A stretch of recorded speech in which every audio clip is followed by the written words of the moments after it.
Okay, in the middle of 6b, we had a statement of Rav who said that if a non-Kohen does Kmitza, he can go back and do it again. And we ended up saying that that was according to the opinion of Ben Beseira.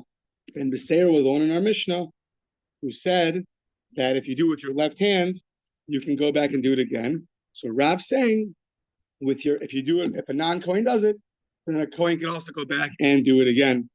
So the Gemara is trying to figure out what the difference between a left hand and a non-Kohen is.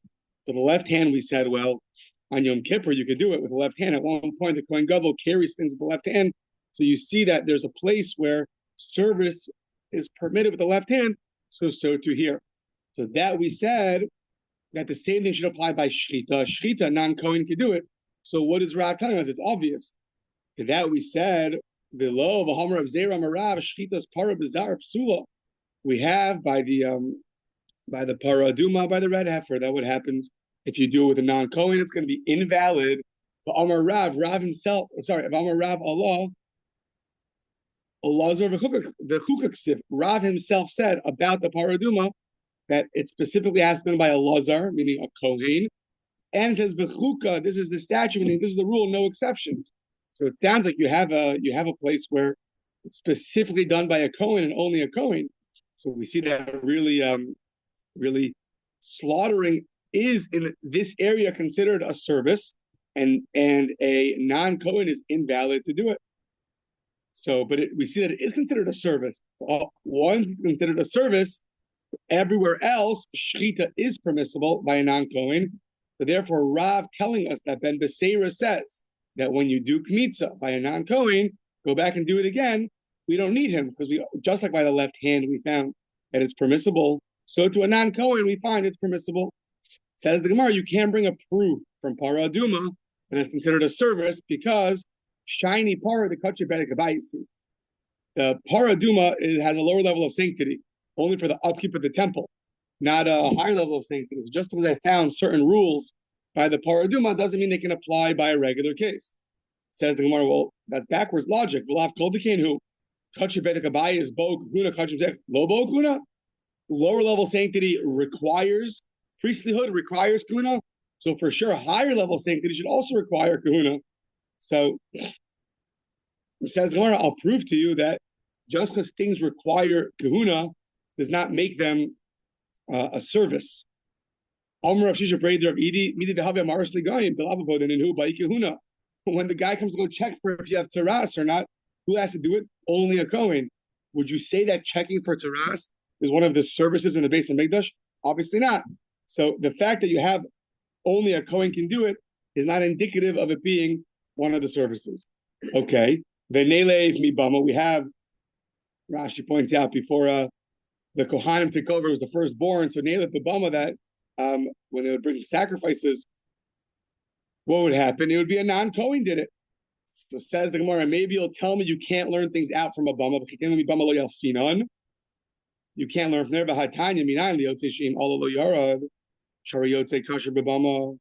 We have that when you take something outside of the temple and you bring it back in and you put it up, you can keep it there and don't have to remove it, even though it's invalid. How do I know that? Because by a bama, everything's considered outside of its place. There's no place, and yet it's kosher. So you see, I could learn from a bama. Once I can learn from a bama, so I should learn that a non-Kohen is valid to do service. Once I find a place that a non-Kohen is valid to do a service, so too, what do I need a Rav to teach me that by kmitza, by scooping up the flour, if a non-Kohen does it, then a Kohen can go back and do it. I know that already. So Tana Azos Torah Sa'ola Samichlai. That idea of a bama is really learned out of a verse. It's really learned out of a special verse of Azos Torah Sa'ola. And therefore it's unique over there, and you can't learn from that case, because that has a special verse teaching us that if it goes up on the bama, that a bama, a non-Kohen, by a bama, if you put it up when it's invalid, by a regular ola, if you put it up, even though it's invalid because you removed it from its right place, it's still going to be valid. I mean, you put it back on the altar, you don't have to remove it. That's not learned out of a bama. That's learned out of a verse. So we don't really learn from Bama, and therefore once we don't learn from Bama over there, you can't tell me I should learn from Bama over here either. So now, Ella, what's the reason of Rav who told us that according to Ben Beseira, doing a kmitza by a non-Kohen is going to be you can go back, a Kohen can go back and scoop it up, and it's not fully invalid. You don't invalidate that handful of flour. Ella time Dashvin Rav Halav Halki Havamina Bishar Psulin Pasul Ben Beseira. If not for Rav, I would have thought that only the left hand in our Mishnah can you go back and do it again, but everything else would be invalid. To that, Rav taught us that it's not true.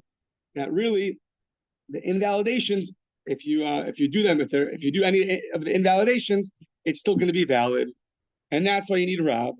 On that, we ask the Hatanya, Rabbi Yosef, Rabbi Yehuda, Rabbi Lazar, Rabbi Shimon, both these Rebbeim say in the Brisa, Omrim Machshay b'chol psulin kula. The Brisa says that he was machshir in all the psulin. So we have a Brisa explicitly teaching us that that these Rebbeim, they held that Ben Beseira allows all the invalidations. He holds it's okay. You can just go and do it again. But once again, what do you need Rav for? Now it's a little funny because who says everyone knows that this is Brisa? Brisas were things that not everyone knew about all the time. So that's interesting. But yeah, first of all, we're saying that we have this already. I guess maybe everyone knew this Brisa or everyone was aware of this. So we don't need a Rav to teach us that. That's one. And second of all, the Tanya, the comments Misham. So the pasuk says you should do kmitza from there. So mimakom shirakle hazar omdos, from the place where the non-Kohen is standing in that area, you can do kmitza. Ben Beseira Omer Minayin Shim comments the small Yakser Yikmo Biyamin Talmud Lomer v'kamatz Misham mimakom shekamatz kfar v'kaven the krastamak sivbe mali small umali sharp sulin. So this Brisa says that the first opinion of Brisa says that you can do kmitza anywhere in the courtyard, from the place where the non-Kohanim were standing. So even in the place where all around the courtyard, even the place where a non-Kohen can stand, you can still do kmitza there. But what we need is Ben Beseira says that the way he interprets the verse is that the kamatz misham means that you could do a kmitza from that place, meaning from the place that you already did it. Now, why are you doing it twice? Because the first time was invalid. And since the pasuk doesn't specify left hand versus other invalidations, all invalidations are going to be included. And therefore, we have two Brisas telling us what Rav told us. So, Ella, you have to say, Hakamash Rav Kamas Afilu Kiddush. That Rav tells you that if you do kmitza and you put it into a holy vessel and sanctify it, you can still go back and do it again. And there's a novelty in that. Why? Because it's coming la'afuke, coming in contrast to Mahani tonight, to the following opinions. The Tanya Rabbi Yossi ben, that word, yeah, ben Ya'asyan, Rabbi Yehuda Hanachto, and Rabbi Yehuda said, Amru, B'med var mamur the Tanakama. The first opinion, not Ben Beseira. What does he hold? Shekamas lo kidesh, aval kidesh pasul. However, they hold that if it goes into a service vessel, so then it's going to be invalid. So they hold that if you do kmitza invalid, you have to do with your left hand. There you could you can go and do it again, but that's only until you put it into a vessel. And we'll talk about this morning about 5 lines. But Rab is teaching you that according to Ben Beseira, even if you put it into the holy vessel, into the service vessel, the klishares, you could still go back and do it again. That now the Amri, that's one version of Rav. Another version of Rav is kamatz in kidesh lo. Even according to Rav, Ben Beseira says you can do kmitza up until you put it into a sanctified vessel, into a klisharis. Kiman kehani tonight. Who's that like? Like these opinions in the Brisa. Ulafuke mitanakama, and excluding the first opinion that said that you cannot do it again. So either Rav holds that Ben Beseira holds that you do kmitza and you put it into a holy vessel and sanctifies it, you could still do it again. Or the other version of Rav holds, no, that's already too far. You go like these opinions that you can do kmitza again if you haven't yet sanctified it in the vessel. Once you've sanctified it in the vessel, then you cannot do it again. Okay. Now, these opinions that just told us that you can do kmitza again if you did it if it was invalid up until a service vessel. So what do they hold? What's the logic behind that? You do a kmitza and it's invalid. So if you did something, so then how could you go do it again? And if you did nothing, so what is putting it into a service vessel going to help you? So what do these opinions hold? Let's say with the left hand or a non-Kohen does a kmitza, and that's scooping up with a flour. That the actual scooping up, that's the service, and that's invalid. So who cares about the vessel? Even if you don't put it into the vessel, right now you did something invalid. The flour is invalid. You have to go get new flour. You can't use this flour anymore. If the actual scooping up is not really a part of the service, it's really just putting it. So then, if a service done by an invalid service is not a service at all, it's a zero. So then, so then putting into a vessel, well, what did you gain? Make up your mind. Is invalid scooping a service or not a service? If it's a service, so then it should be invalid right now. And if it's not a service, so what does putting into a vessel help you? So, so now Hadar Amar of Nachum like this. Of course, scooping up the flour is considered the service. However, below Gomra Avodasa ad the Avad law matan kli. However, it's not completed until you put it into a kli sharis, until you put it into a vessel. It's not complete until that point. So, therefore, when you scoop it up, you're almost done with your service. But now that you put it into a vessel, so now it's going to be invalid. So now, Ihachi, Rashi doesn't have this line. Ihachi, I feel lokidesh. Next page, Rechima Haderle, Lekometz, Ledukte, Tiklish Lifsel. So now, the next page, the Gemara is asking like this. The Gemara is asking, so what did you do? You scooped up flour invalid. A non-Kohen does it. A left hand does it. Fine. So now what did you do? You put it back. Where'd you put it back into? And where you got it from. So maybe that should sanctify it. Meaning when you put it back into the vessel that you got it from, that itself should sanctify it. Why is it only holy if you put it into the next vessel? But that vessel that you got it from should be enough to sanctify it, and it should be invalid. So you don't need to put it into another vessel to invalidate it. That itself should invalidate it.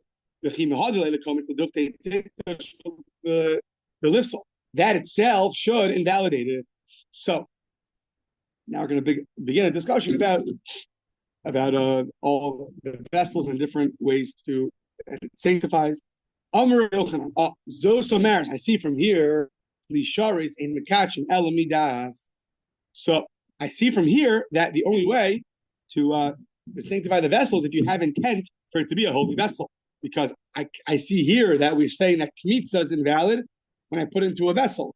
That only refers to vessel 2, not vessel 1. The vessel it came from, when you put it back, it doesn't invalidate it. Why? It must be, you have to have the proper intent in order to have in mind that this should sanctify it. Here, you're not doing that. So says the Gemara, is that true? That you have to have intent for it to become a holy vessel, and therefore it could sanctify things? How could you, Rabbi Yochanan, say that? Didn't Reish Lakish ask you, Kli Sharis, Mahu Sheyiktashu, Psul Lechatchila, Likarev, a Kli Sharis, can it sanctify in invalidations? Meaning when you, let's say the left hand kmitza, when you put it into that vessel, can it sanctify? Can it sanctify it? Yes or no? The Omar Lay and Rabbi Yochanan told them in Mekachin that it's that it does not sanctify. So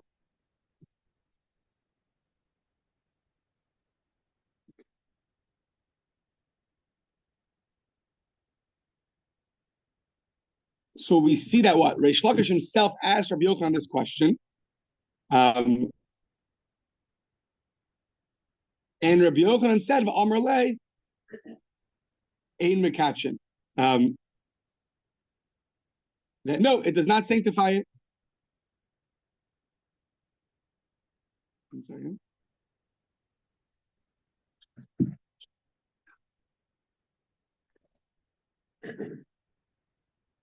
Yeah.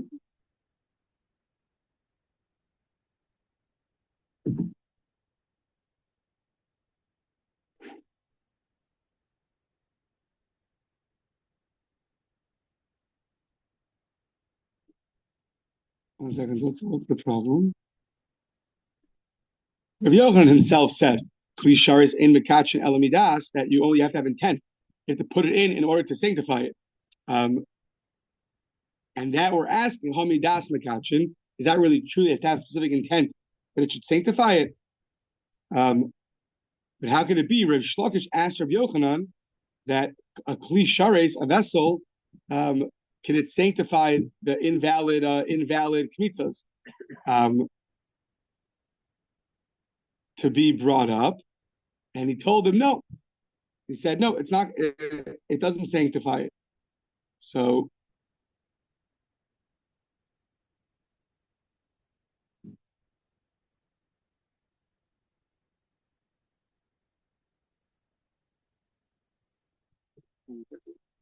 What is he? What's the problem?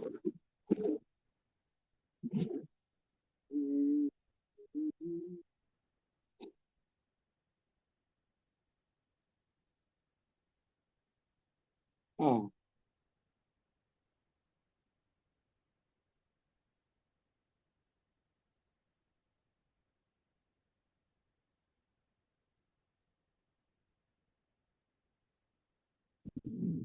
Yeah.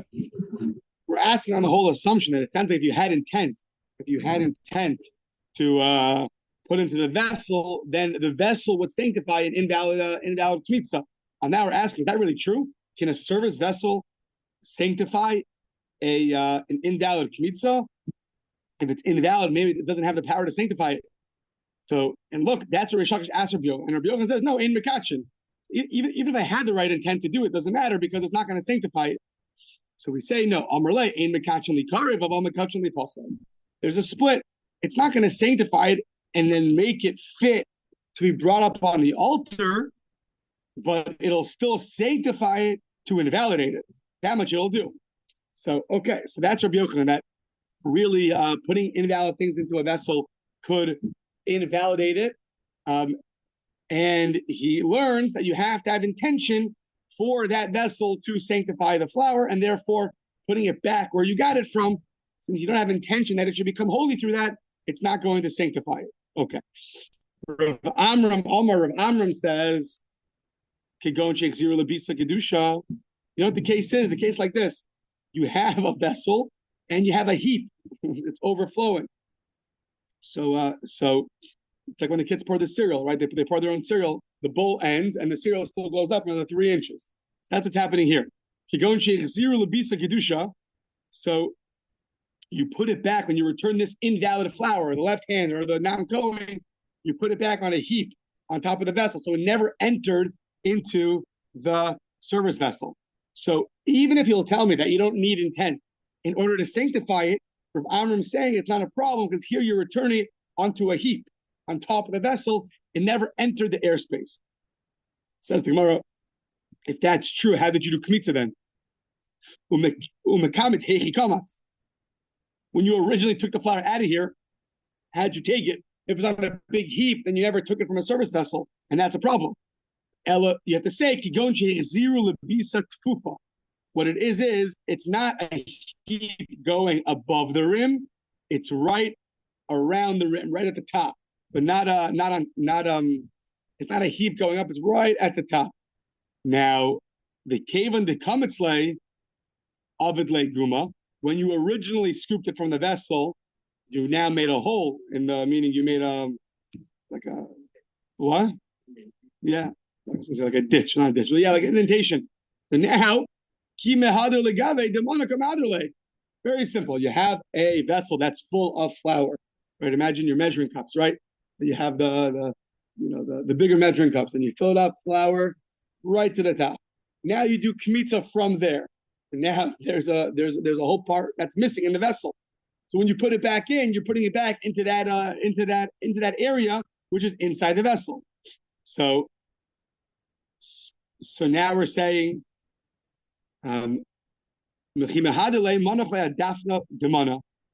umanidle v'nafla memela denaskimishach zirako.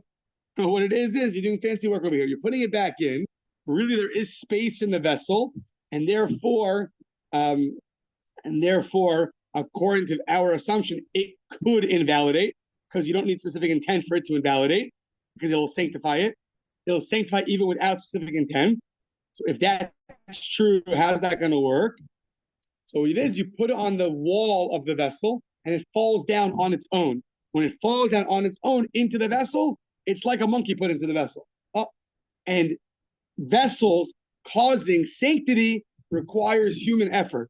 A monkey putting it in is not going to be considered valid. So it's a good question for many mitzvahs, right? A monkey ends up putting tefillin on you. Does that work? A monkey does this. Does that work? A monkey puts your pot on the fire on Shabbos, and now it's cooking. Is that a problem? You always can bring in the monkey. Yeah. So next time you're at the zoo, you'll think of Menachos Zayin. Fine. So Amar later of Yirmi of Zera says, why don't you say like this? But look, I have an idea. When you put, once again, what's our problem? The problem is that we're saying that the invalid scooping up the flour becomes invalid when you put it into another vessel. So why not when you put it into this vessel? So you need specific intent for it to sanctify it. Or maybe you don't need specific intent, but the vessel's on the ground, and a vessel on the ground would be invalid. The fact that we didn't give that suggestion shows us that there's no problem to do kmitza from a vessel that's on the ground. Because if it was a problem, then that's an easy solution. Put the vessel on the ground and put the kmitza back in, and it's not going to sanctify it. So says the Gemara now, Amar lei, kanagata b'bayis dibayi lei, dibayi lan, the Rebbe, Vimi, Tani, Menachos, Be Rav Chisda. This question of a vessel on the ground, can it sanctify? That's something which when Rav Avimi was learning Menachos, he learned that in the academy of Rav Chisda. Now, our first tiny bit of Agadita so far in the Masechta. Yeah. So it says the Gemara, the Avimi Be Rav Chisda Tani. So we're now asking, was Avimi learning by Rav Chisda? Meaning, who was the student and who was the teacher? The Hamar of Chisda, Kulfe Tabi Bolim Avimi Allah. It sounds like Rav Chisda was saying that Rav Chisda would ask these questions and Avimi would smash him. He would smash him, give him a hard time. So in terms of what halacha, a halacha when you're selling the property of Yisomim, of orphans, there's two opinions, 30 days or 60 days. So on that, Rav Chisda suggested, Bo lahachritz v'tzufin lamed yom shenim chamishi, shishim yom. It depends. If you're announcing consecutive days, that's only for 30 days. If you only make announcements about the sales of orphans, then it's going to be, if you're only announcing it on Monday and Thursday, then it will be 60 days. So who was the student and who was the teacher? So we're saying, no, really, Avimi was the teacher. However, came to Menachos, Mesachta is Isakrile. Menachos was uprooted from him. He forgot Menachos, part of Menachos. And what happened? The Asa Kamed Rav Chisda La'atkure Gamre. He went to his student Rav Chisda to help him remember Mesechus Menachos. Says the Gemara, I don't understand. You're the teacher. Why are you going to the student? Have the student come to you. You don't. The principal doesn't go to the student. The student goes to the principal. At least in most cases. So the student won't come. The principal doesn't come get him, right? So says the Gemara, "V'lishlach le, v'leisei gabe." Says, what does that mean? Have Rav Chisda come to you. So there's an amazing line. Savar hachi mistaye milsa tvei. Avimi thought that he's going to remember his learning better if he has to put effort into it. And the effort wasn't even the effort of learning. It was the effort of traveling to a student. And Rashi invokes the Gemara in Megillah that it says that Yagatu Matzati, only someone who exerts effort, then when he says, I understand my learning, you believe him because he put effort into it. So here the teacher wanted to put more effort in just by traveling to a student That was going to help him understand his learning. Yeah, amazing line. So either way, that's that. Now, Pagav Rav Nachman, he encountered Rav Nachman, Amar Lei, Ketzad Komtzin. So hold on. How do you do kmitza? Amar Lei, Meklizeh. So you do use from a vessel. Amar Lei, V'chi Komtzin Mekli Shagabe Karka. He says you can do kmitza from a vessel that's on the ground. Amar Lei, D'Magma Lei Kohen. A Kohen lifts it up. Says Rav Nachman, Ketzad Mekachas Menachos. How do you sanctify the Menachos? Amar Lei, no snala klizeh. You put into a vessel.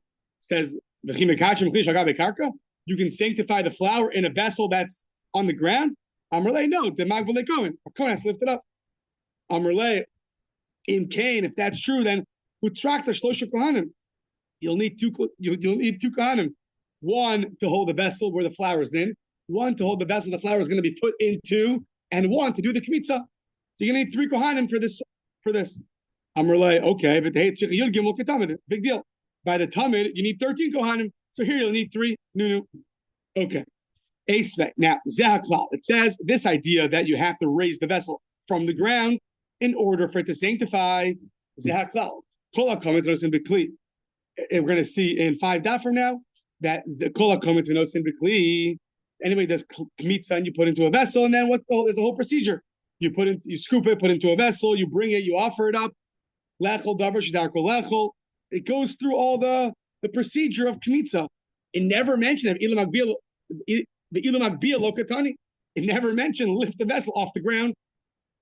Sounds like you don't have to lift it off the ground. Doesn't really know. It's not a proof. Tana seder avodos, not below seder kahanim. It was talking about the services, the avodos. It wasn't talking about the prereq of what the kahanim have to do. We started from already the service when you scoop the flour up, but it's not a proof that you don't have to lift up off the ground beforehand. Okay. Now, continuing this idea of off the ground or not. Do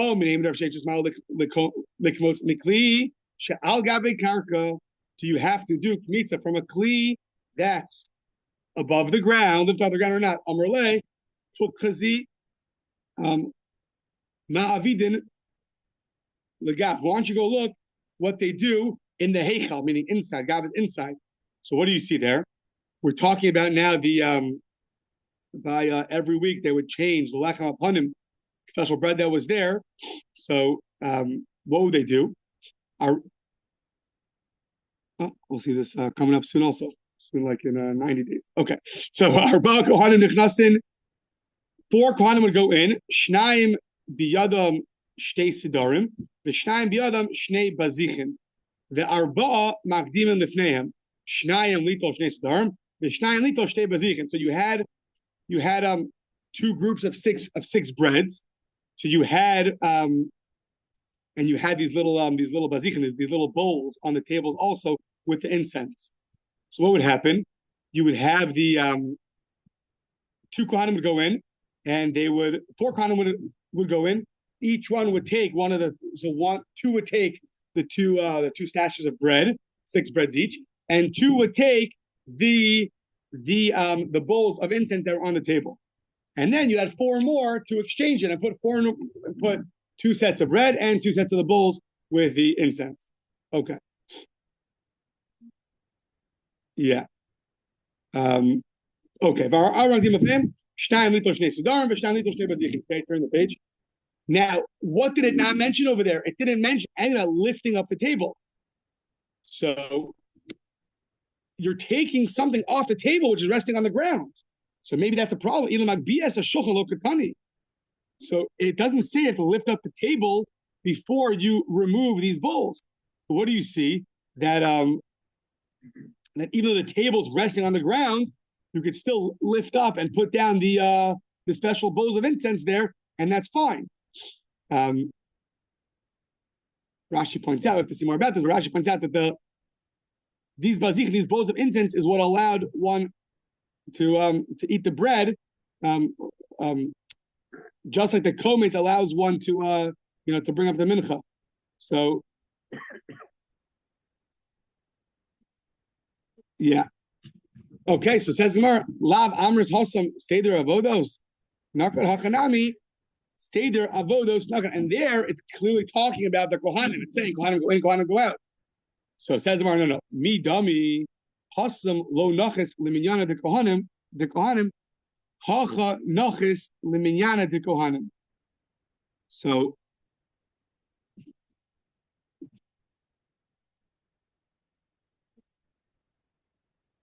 1 second. 1 second. Lav Amr's Hassam Seder Avodos Nakat.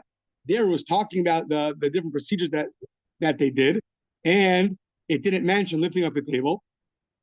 So Hachanami Seder Avodos Nakat. So to here, it mentioned the avoda, and it didn't mention the lifting up of the table, or lifting up of the vessel. Fine. Says mi dami hasam lo nachas leminyana de kohanim, but hakam nachas leminyana de kohanim. So im isa lisli magbia ela shmamina kobinson mikli shel gabe karka shmamina. So in this case, it mentioned special number of kohanim. 1 second. Here, yeah, so it mentioned a special number of kohanim. Now,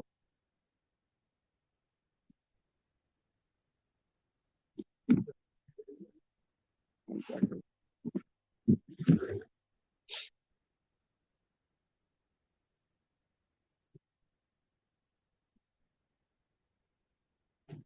Right. We just said the way we answered the previous question was we said that by the other case we mentioned that we're not talking about the quantum, we're talking about the services. So here also maybe we're only talking about the services. Says Gemara, yeah, but in that other Mishnah we didn't get involved in the number of kohanim. Here, so there we're talking about the services. Here where you're mentioning the number of kohanim, so you are talking about the things that the kohanim have to do. So you're getting involved in how many kohanim do what, and yet you still left out the idea of lifting up the table.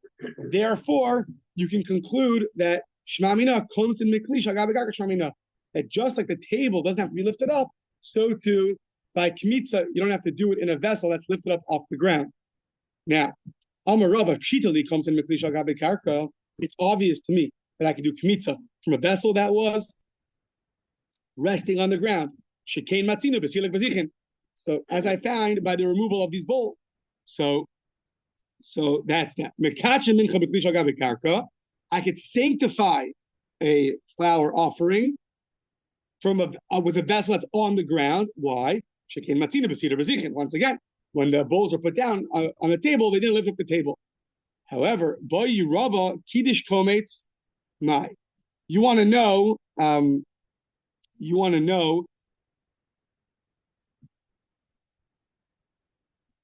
You want to know by kmitza now. So when you scoop up the flour,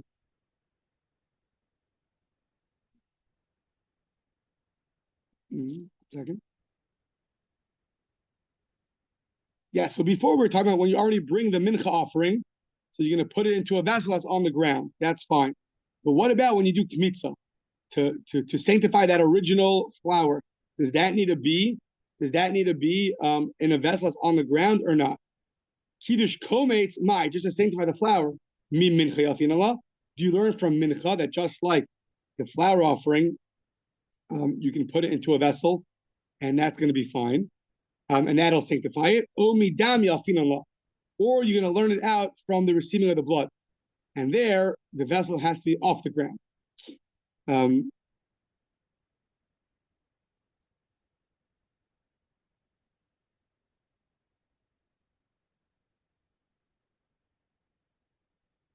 Yeah.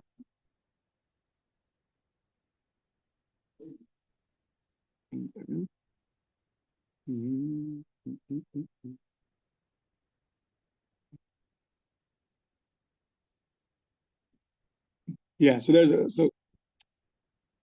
the original, just the kmitza. That's like the shchita, just the removing of the flour. Then there's sanctifying the kmitza now in a vessel. That corresponds to receiving of the blood by an animal. Then there's walking it. That's the same in both. And then there's offering it up. So we're now asking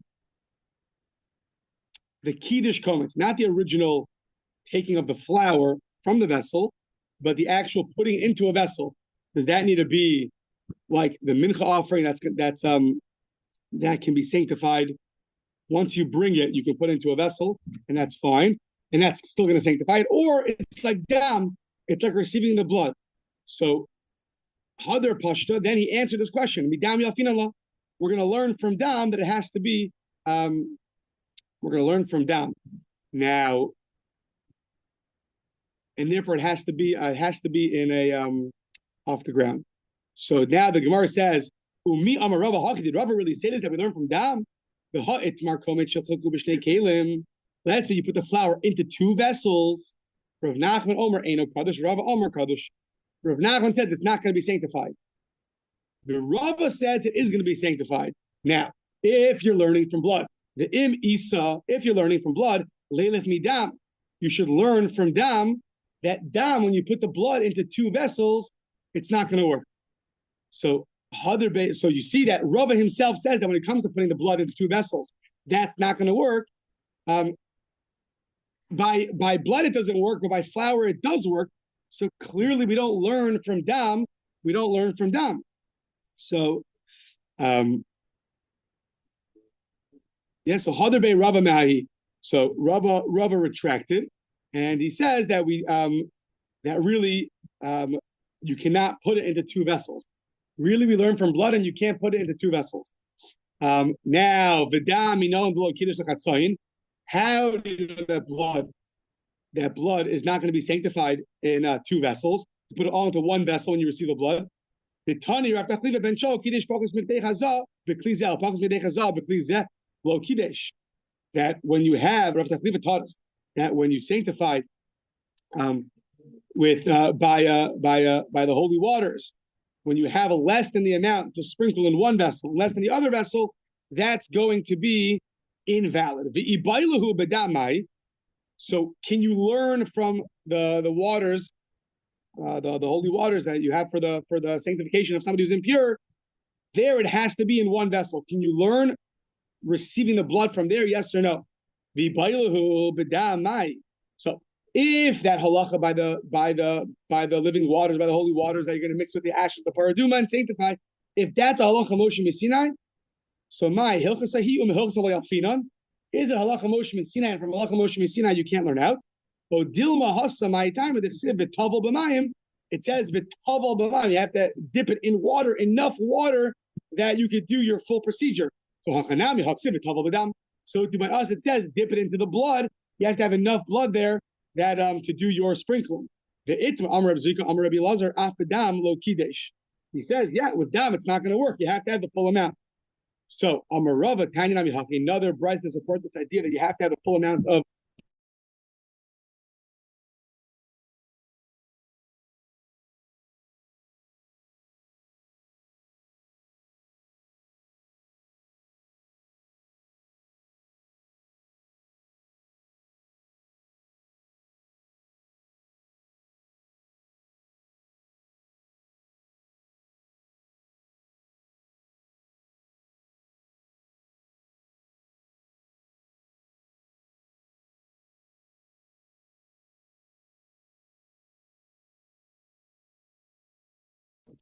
We've lost you.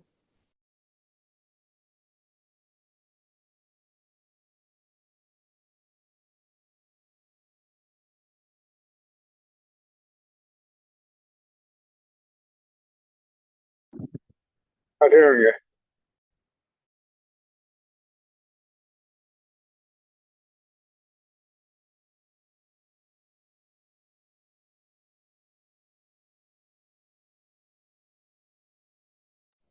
But I can't hear Rabbi Gleizer.